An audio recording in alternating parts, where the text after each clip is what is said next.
When I'm trying to describe Osteostrong to people, especially people who have a fitness background, and you're trying to understand them, help them understand that what they're doing at Osteostrong is getting in a biomechanically optimal position to emulate high impact force.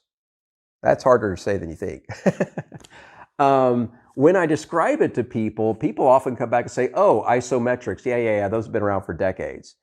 Osteostrong is not isometrics, not in like anything you've ever experienced before. The most common isometric exercise that people like to reference are called wall sits. So that's when you bend your knees down, your thighs are parallel to the ground, your back's to the wall, and you just hold it until you fatigue your muscles. Nothing wrong with that. But the challenge with isometrics compared to Osteostrong, or at least the limitation more, is that you're still only supporting one gravitational amount of force, 1G, right? And so you're not actually creating any type of force that stimulates the development of bone and muscle. So when people think of Osteostrong, and if you haven't experienced it, your brain tries to fit it into a paradigm that you currently understand. So, okay, is this fitness? Is this isometrics? What is it? Like, I get that a lot. And it's one of the reasons why we give everybody who's just curious an opportunity to experience a free session, because until you experience Osteostrong, there's no paradigm that you could put it into. It's absolutely new. It's super high tech. But when you do it, you're going to emulate high impact force on your musculoskeletal system in the order of many multiples of your body weight. I think one of the fun things to do is when you take somebody through a session, and let's say, for instance, there's one device that kind of looks like a leg press, right? So you're sitting down, your feet are on this plate, and you start imposing force, right? And when you take somebody who's in their 60s or 70s and they're a little intimidated, like, okay, what's this about?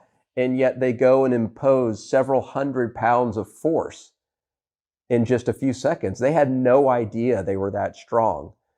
But the really cool thing about the experience is your first session at Osteostrong feels a lot like your 50th or 100th session at Osteostrong. There's really no difference, except when you're looking at the biofeedback screens, the amount of force that you're able to generate almost consistently goes up over time.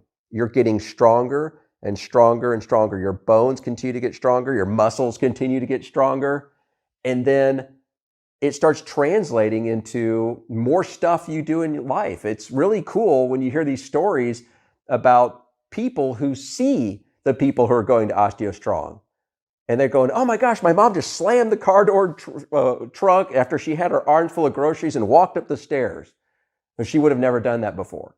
Or the people that are able to play with their grandkids or do this kind of thing, or start playing tennis again, or start competing in the Senior Olympics again, or they just hit the golf ball 15 yards further than they've ever hit it before. Everything that we do in Osteostrong ends up translating to the life that you want to do, free of pain. Mobility is back, posture's back, which makes you look younger, and your strength returns, and you don't walk around in fear of fractures anymore. It's amazing, and Osteostrong is definitely changing the world, but it's anything but isometrics.